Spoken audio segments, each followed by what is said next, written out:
Jemaat yang dikasihi Tuhan Yesus Kristus, acara kita hari ini adalah minggu ke-14 bagi kita mengadakan kebaktian di rumah masing-masing karena virus corona yang melanda hampir di seluruh dunia. Nama minggu kita 21 Juni 2020 adalah minggu kedua setelah Trinitatis dengan topik minggu Jou-jou mengaradoti akan Atinopa, panggilan memelihara ciptaan. Walaupun kita mengadakan kebaktian di rumah masing-masing, bukan karena kita tidak mau beribadah di gereja, tetapi karena kita mengikuti anjuran pemerintah supaya ikut mengatasi penularan virus corona. Kita harus yakin bahwa Roh Kudus selalu ada bersama-sama kita. Untuk itu kita selalu diingatkan untuk berdoa kepada Tuhan agar musibah ini segera berlalu dari dunia ini. Saudara-saudara yang terkasih, marilah kita bersekutu di dalam ibadah ini, diawali dengan doa syafaat di dalam hati kita masing-masing. Kita berdoa.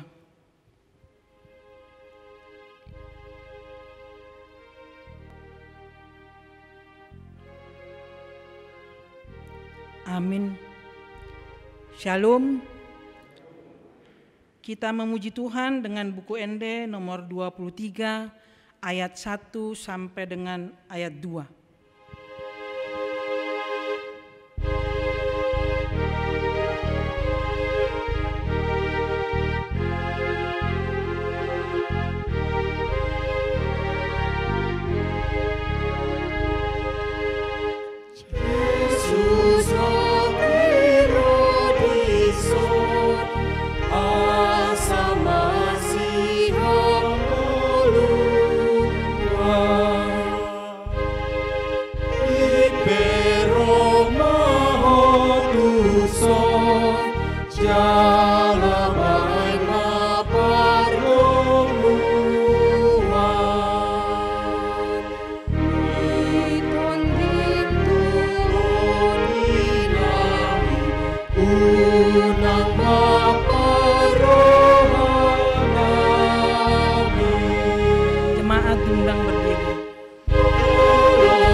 Dan nama anaknya Tuhan Yesus Kristus dan nama Roh Kudus yang menciptakan langit dan bumi. Amin. Demikian firman Tuhan Allah, orang yang benar itu akan hidup oleh percayanya, tetapi tidak ada damai sejahtera bagi orang-orang fasik. Haleluya.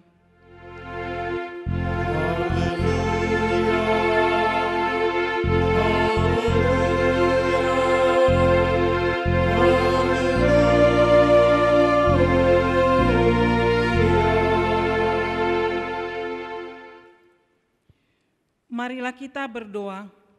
Ya Tuhan Allah Bapa kami, kuatkanlah kami supaya jangan berputus asa apabila kami jatuh ke dalam kemelaratan, sehingga kami tidak menyia-nyiakan berkat-Mu. Ajarlah kami supaya jangan menggantungkan pengharapan kami kepada hal-hal yang duniawi. Perlengkapilah kami dengan iman yang teguh, agar kami bersama dengan seluruh orang percaya menjadi pewaris kehidupan kekal. Dengarlah doa kami karena anak-Mu Yesus Kristus Tuhan kami. Amin. Jemaat duduk kembali.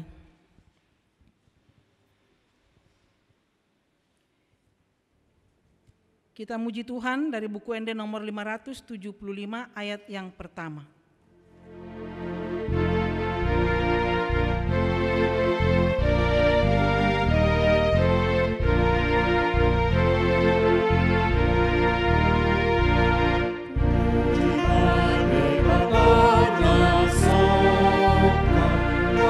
Sa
Dengarkanlah hukum Tuhan dari titah yang pertama sampai dengan yang keempat.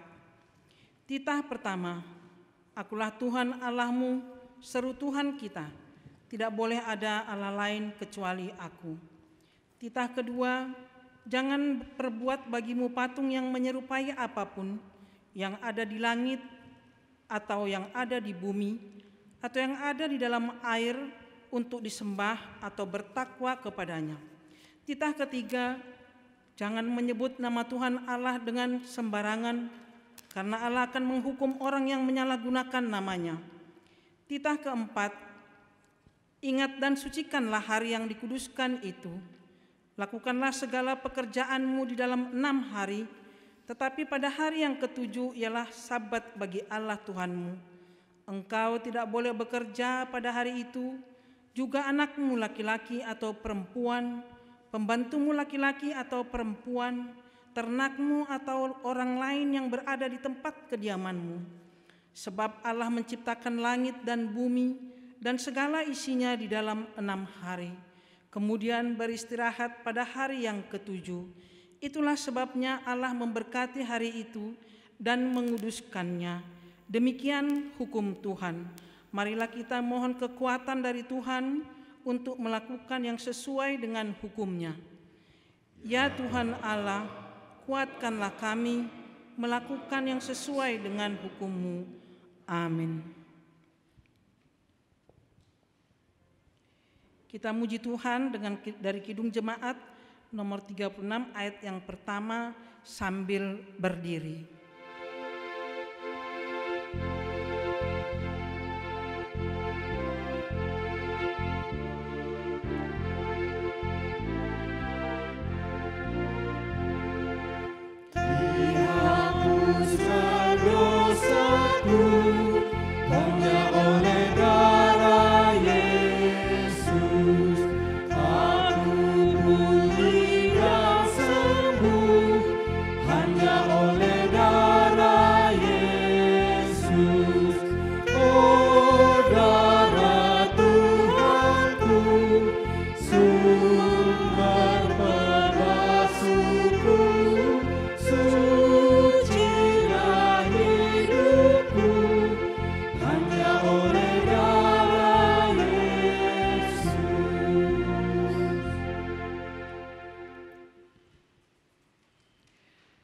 Marilah kita tunduk merendahkan diri di hadapan Tuhan untuk mengaku segala dosa kita, dimulai dengan doa pribadi dalam hati kita masing-masing.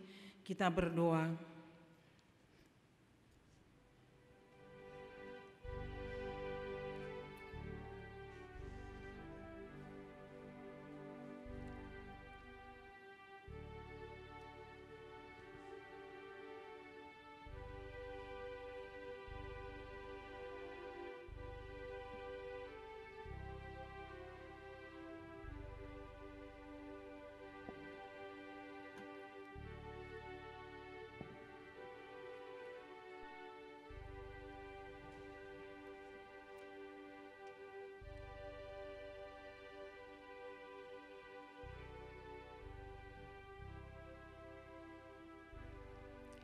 Ya Tuhan Bapa yang Maha Kasih, kami berkumpul bersama-sama berdoa padamu, bukan karena kebenaran kami, melainkan hanyalah karena belas kasih-Mu yang besar.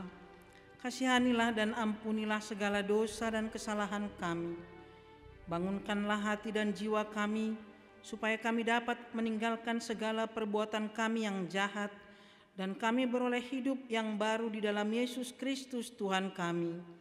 Amin. Kita mendengar janji Tuhan tentang pengampunan dosa. Demikianlah firman Tuhan, Aku telah menghapus segala dosa pemberontakanmu, seperti kabut diterbangkan angin, dan segala dosamu seperti awan yang tertiup.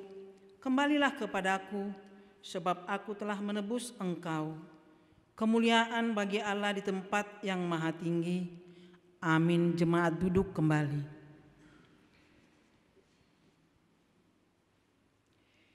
Kita muji Tuhan dengan menyanyikan lagu Kidung Jemaat nomor 387 ayat yang pertama.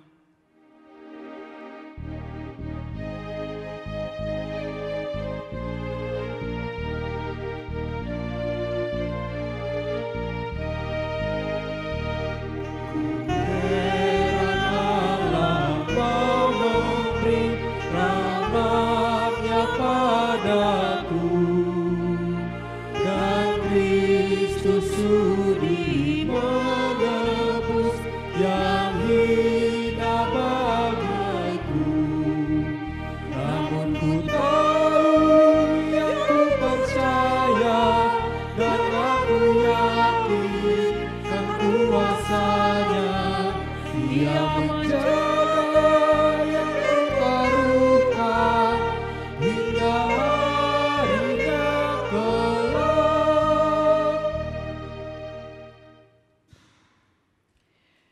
Firman Tuhan yang ditetapkan sebagai epistel minggu ini diambil dari Wahyu 7 ayat yang pertama sampai dengan ketiga. Kita membaca secara responsoria.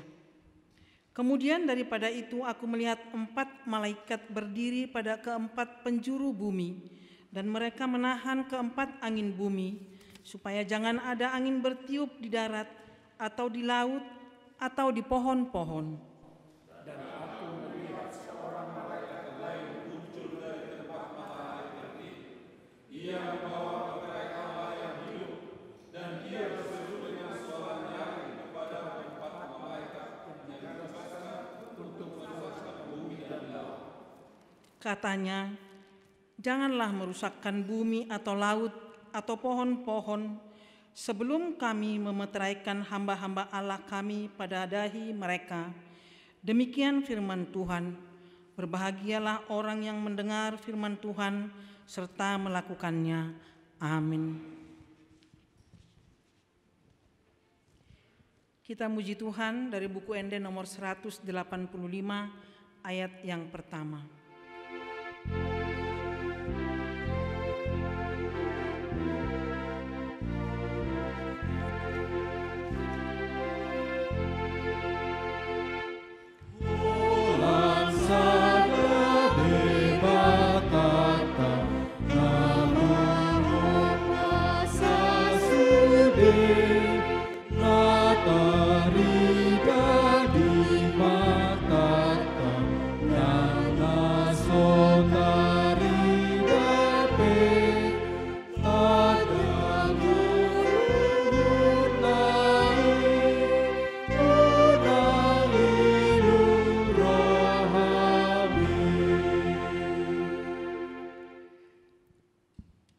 Marilah kita bersama-sama mengaku iman kepercayaan kita, sebagaimana saudara-saudara seiman di seluruh dunia, kita bersama-sama mengucapkannya.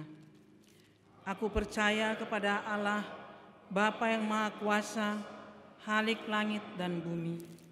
Aku percaya kepada Yesus Kristus, Anaknya yang tunggal Tuhan kita, yang dikandung daripada Roh Kudus, lahir dari anak darah Maria, yang menderita sengsara di bawah pemerintahan Pontius Pilatus, disalibkan, mati dan dikuburkan, yang turun ke dalam kerajaan maut, pada hari yang ketiga bangkit pula dari antara orang mati, naik ke sorga, duduk di sebelah kanan Allah, Bapa yang Maha Kuasa. Dari sana akan datang kelak untuk menghakimi orang yang hidup dan yang mati. Aku percaya kepada Roh Kudus dan adanya satu gereja yang kudus dan am, persekutuan orang kudus, pengampunan dosa, kebangkitan daging, dan hidup yang kekal. Amin. Jemaat duduk kembali.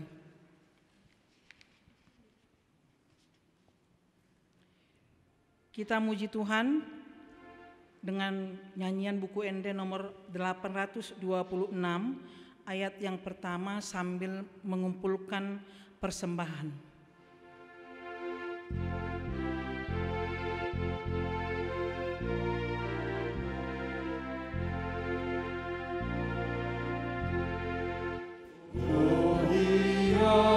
Tuhan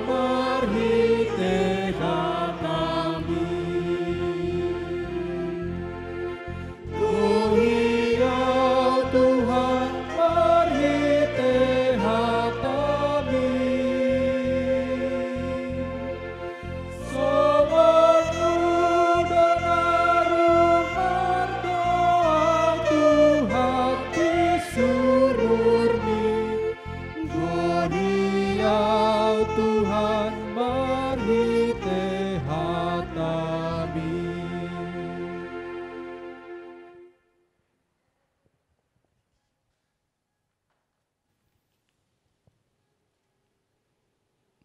Dameni debata na sumurung sia salut na roha ima mangaramoti hati-hati du pikiran muna di bagasan Kristus Yesus Tuhatai.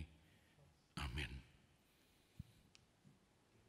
Firman Tuhan yang menjadi dasar persekutuan kita pada minggu kedua sesudah Trinitatis diambil dari Kitab Imamat pasal 25 ayat 1 sampai dengan ayat 13. Saya akan bacakan untuk kita semua. Tuhan berfirman kepada Musa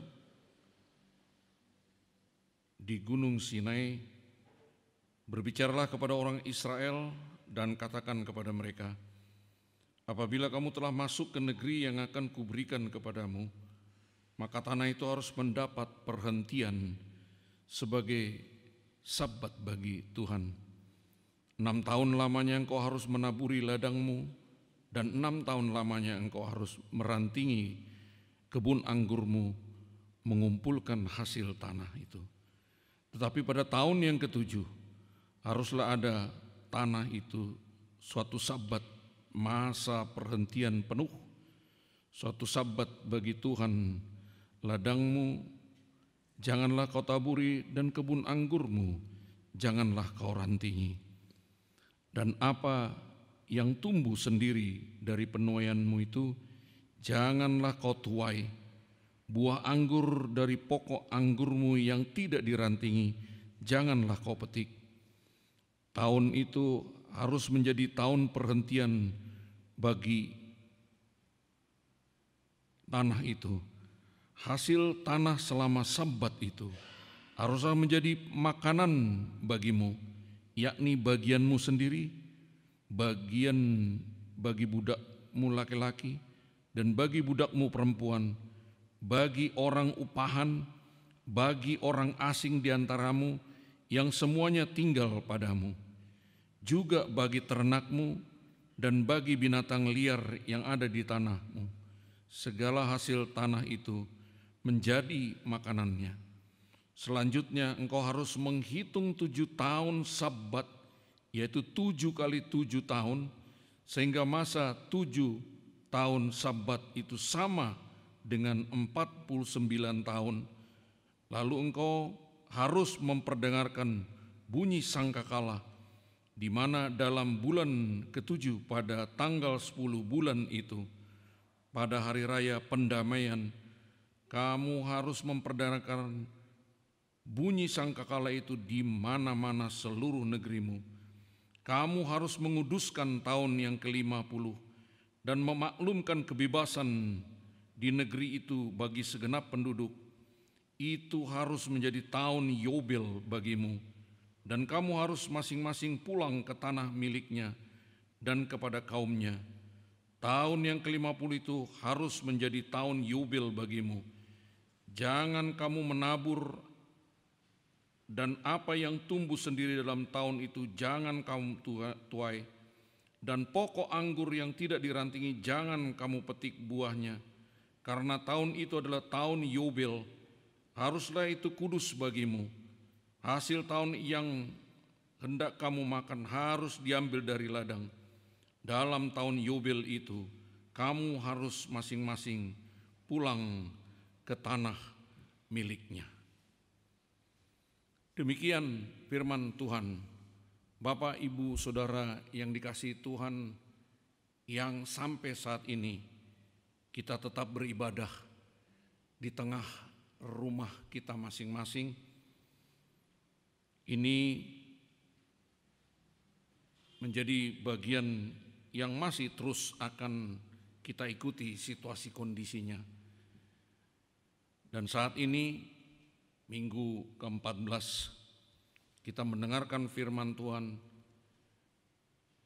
Nampaknya 2 minggu terakhir ini atau 3 minggu terakhir ini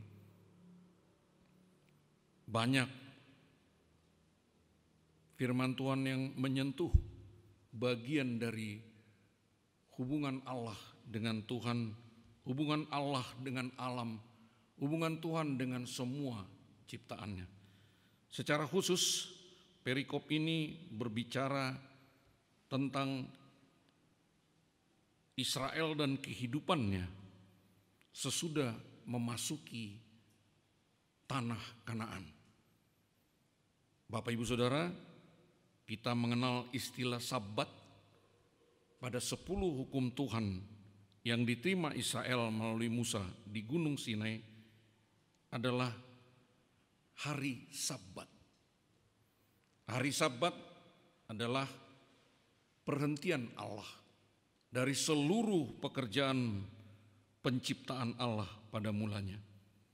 Dan sesudah mereka sampai dan memasuki tanah Kanaan, dalam situasi kehidupan yang mereka alami, perikop ini merupakan lanjutan dari pemahaman seluruh kehidupan yang baru di tanah Kanaan, dan ini melahirkan tahun Sabat. Bapak Ibu Saudara, seperti sudah disebutkan di sini, 6 tahun katanya tahun Sabat memperbolehkan Israel mengerjakan semua pekerjaan mereka pada tanah yang diusahakan bagi mereka, di mana mereka berusaha untuk memenuhi kebutuhan hidup mereka.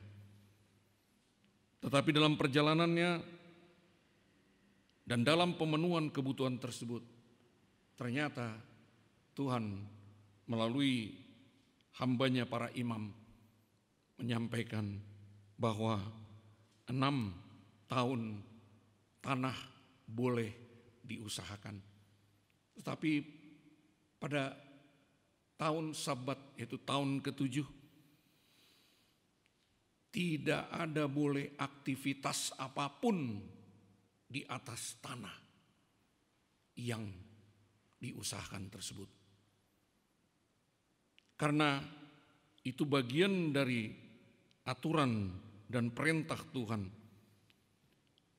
di mana dimaksudkan bahwa Tuhan sedang menyatakan keadilannya kepada ciptaannya, tanah dan lingkungan hidup. Bapak Ibu Saudara, ketika kami menjadi pendeta di beberapa tempat di Bonapasugit, di Tapanuli, di sana padi yang ditanam itu merupakan padi yang merupakan bibit yang sudah berumur panjang, yang hanya bisa ditanam 1 kali 1 tahun. Dan kita melihat bagaimana bagusnya situasi kondisi dibandingkan ke arah sebelah daerah yang berpenduduk padat, di mana dituntut manusia untuk menyediakan kebutuhannya dengan tidak mempertimbangkan dan memperhatikan kelestarian alam. Dan itu tidak kami lihat di Bonapasugit. Tapi memang atas nama kebutuhan manusia, sering pada akhirnya alam yang menjadi tempat dan usaha manusia itu sering diperlakukan tidak adil. Dan atas nama kebutuhan manusia, perlakuan manusia terhadap alam itu sudah menyimpang dari seperti yang diperintahkan Allah, yang mungkin tertulis salah satunya adalah pada kitab Wahyu, pada epistel hari ini, yang pada bagian ketiga disebutkan Janganlah merusak bumi atau laut atau pohon sebelum kami memeteraikan. Dari sini nampak bahwa memang manusia dalam rangka memenuhi kebutuhannya sering mengabaikan ketidakadilan manusia terhadap pemberlakuan mereka terhadap alam dan lingkungan. Itu sebabnya lahir pengajaran pada Alkitab kita ini bahwa pada tahun ke-7, tahun Sabat, itu adalah tahun yang harus memberi Sabat atau perhentian kepada tanah lingkungan yang menjadi tempat usaha manusia mencari kebutuhannya. Allah menuliskan keadilannya tentang alam dan tanah yang menjadi tempat kehidupan manusia. Allah sedang mengajarkan keadilannya. Bapak Ibu Saudara, mungkin kasus yang lain kita juga bisa melihat. Kalau kita memperhatikan ketika saya di Samosir dulu, saya sempat melihat hasil tanaman bawang yang dulu menjadikan primadona di Samosir, sekarang menjadi tempat yang paling rusak. Tidak lagi bisa ditanami oleh bawang. Itu sebabnya Bapak Ibu Saudara, banyak Samosir itu pindah ke daerah Tegal, Jawa Tengah. Di situ mereka akhirnya bisa mengusahakan bawang. Bapak Ibu Saudara, alam sebagian yang kami sempat lihat di sekitar Samosir itu sudah rusak. Karena pemakaian pestisida dan pemakaian dari pupuk kimia itu ternyata merusak. Sadar atau tidak sadar, kita sudah, atau saudara-saudara kita yang di Bonapasugit tidak lagi memperlakukan keadilan Allah kepada tanah, kepada lingkungan yang ada di daerah Samosir. Dan ini mungkin menjadi catatan yang sederhana buat khotbah kita hari ini. Bapak Ibu Saudara, Sabat dalam pemahamannya tidak berhenti di situ. Tetapi pada tahun Yobel, itu merupakan tahun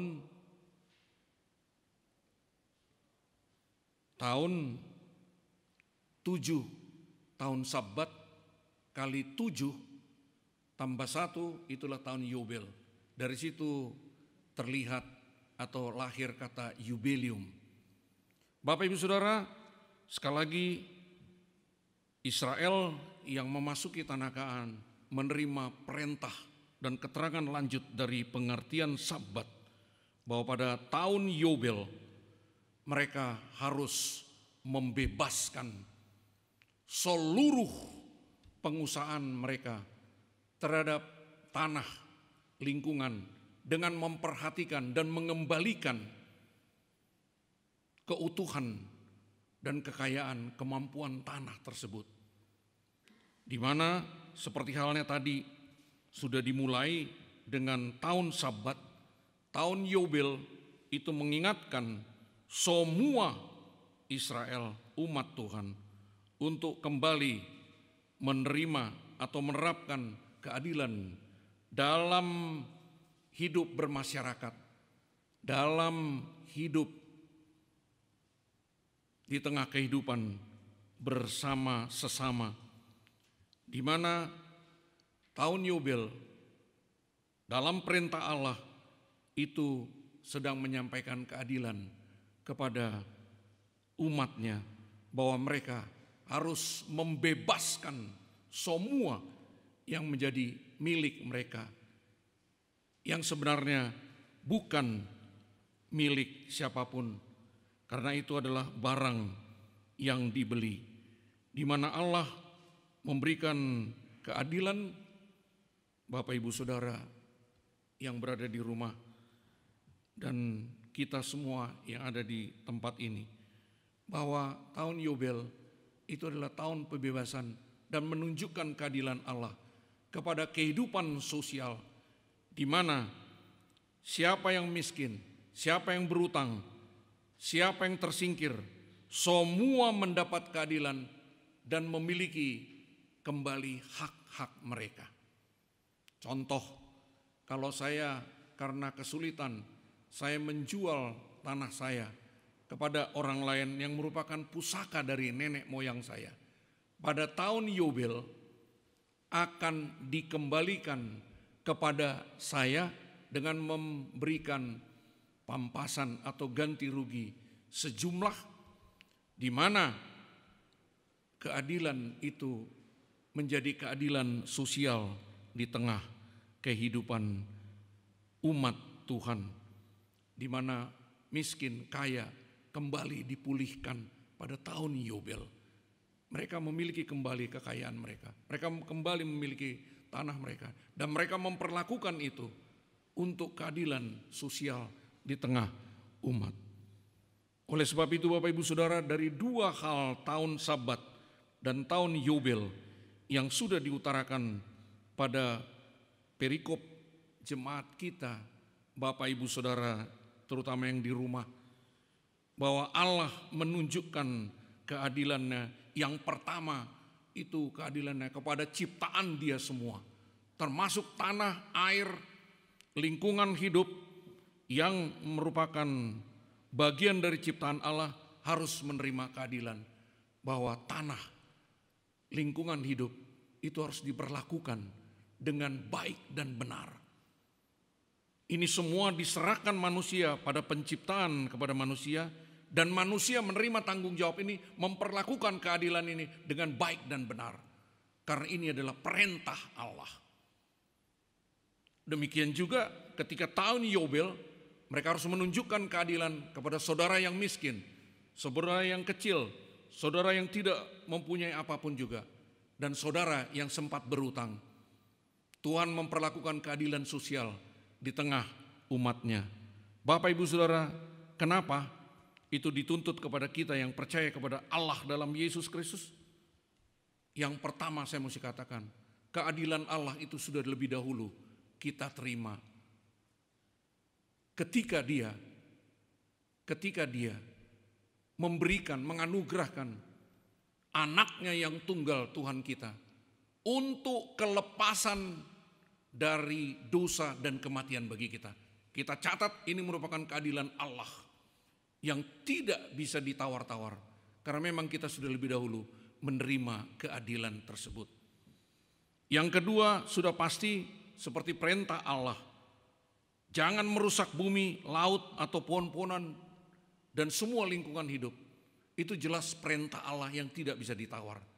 Karena kita sudah menerima keadilan Allah, melepaskan dari dosa dan kematian dalam Yesus Kristus. Wajar kalau Allah meminta kita melakukan atau melaksanakan perintah Allah agar kita adil kepada alam, tanah, lingkungan, udara, dan selanjutnya. Memang menjadi pertanyaan buat kita, Bapak Ibu Saudara.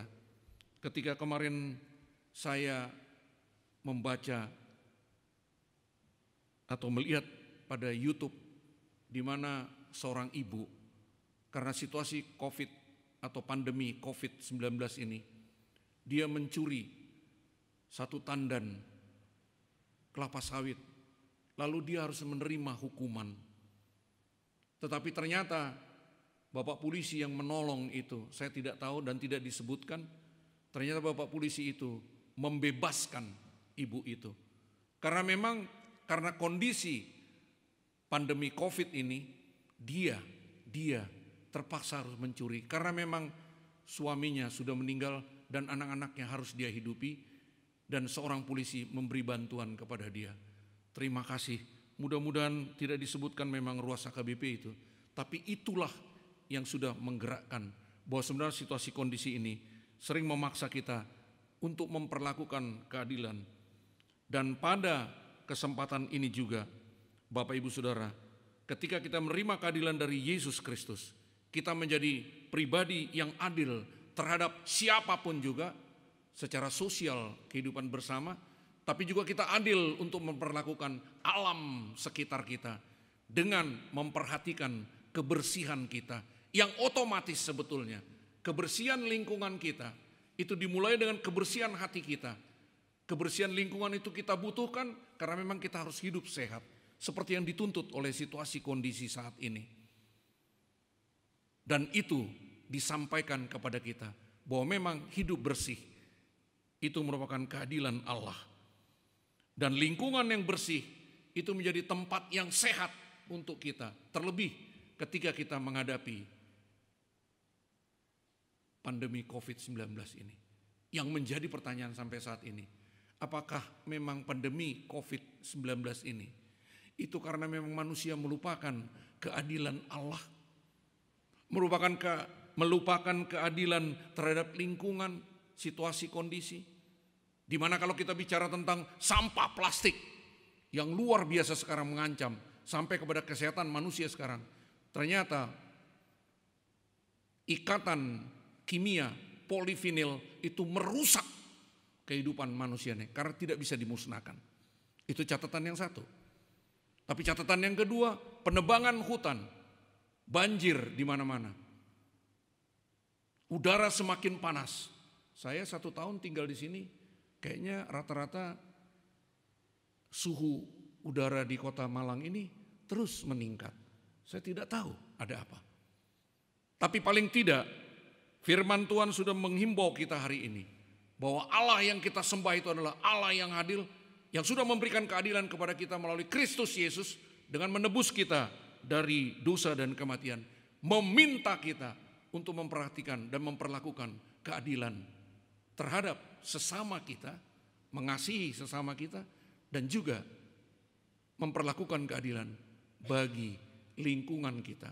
Karena Tuhan menginginkan lingkungan kita bersih, dan bersih itu adalah sehat, dan selanjutnya itu memberi kesempatan kepada kita hidup lebih lama. Keadilan Allah adalah yang terbaik kepada kehidupan manusia. Bapak Ibu Saudara, ini yang Tuhan pesankan kepada kita, bahwa memelihara seluruh lingkungan hidup kita, memperlakukan keadilan terhadap sesama, itu adalah perintah Tuhan yang juga tertulis pada Konfesi AKBP pada halaman 131 sampai 132, kebudayaan dan lingkungan. Disebutkan Allah memberi kuasa kepada manusia untuk memelihara dunia ini dengan tanggung jawab penuh. Dan itu sudah dimulai dengan karya Kristus yang membebaskan kita. Itu yang dituliskan oleh pengajaran kita, Konfesi AKBP. Selamat hari Minggu kita berdoa. Bapa, terima kasih. Engkau mengingatkan kami selaku umat-Mu bahwa kami harus memperlakukan keadilan-Mu, Tuhan.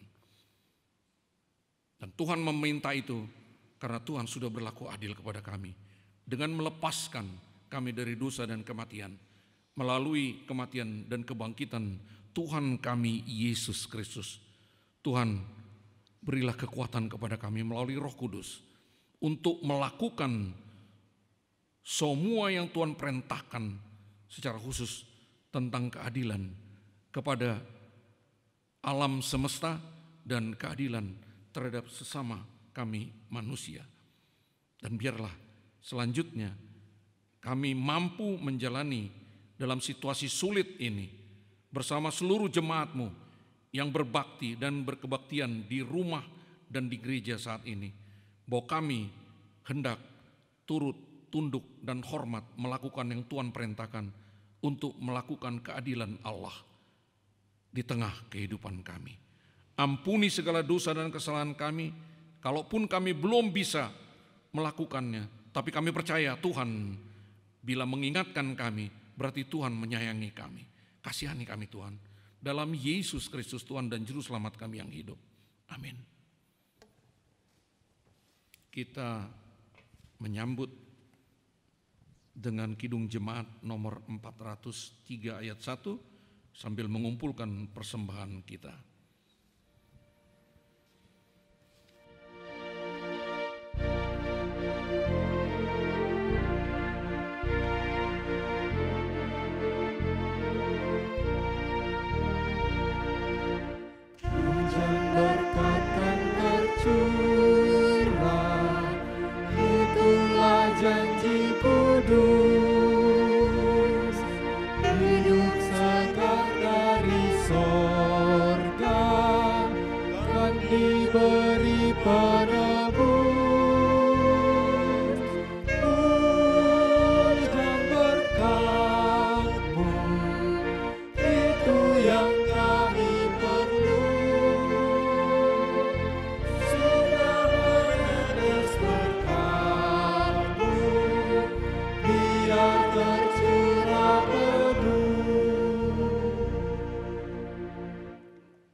menyerahkan persembahan kita, kita berdoa.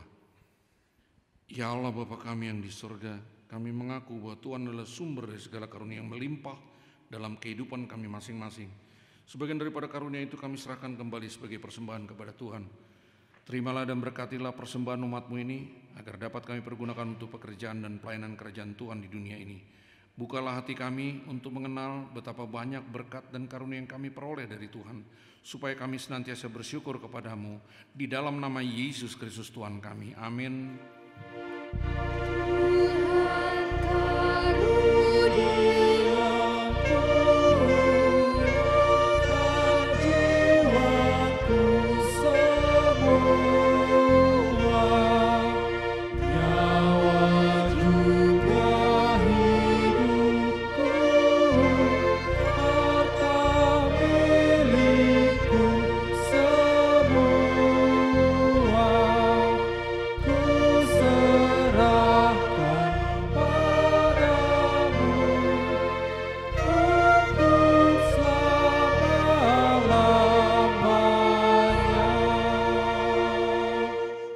Kami yang di sorga, dikuduskanlah namamu.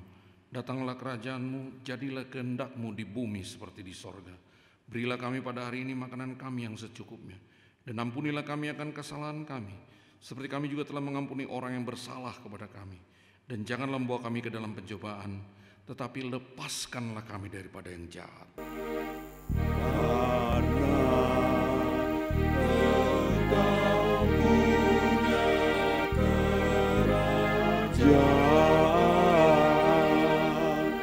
Dan kekuasaan dan kemuliaan sampai selama-lamanya.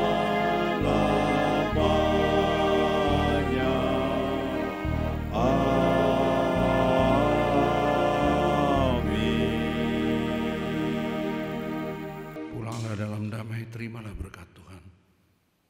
Tuhan memberkati engkau dan melindungi engkau. Tuhan menyinari engkau dengan wajahnya, memberi engkau kasih karunia. Tuhan menghadapkan wajahnya kepadamu dan memberi engkau damai sejahtera. Amin.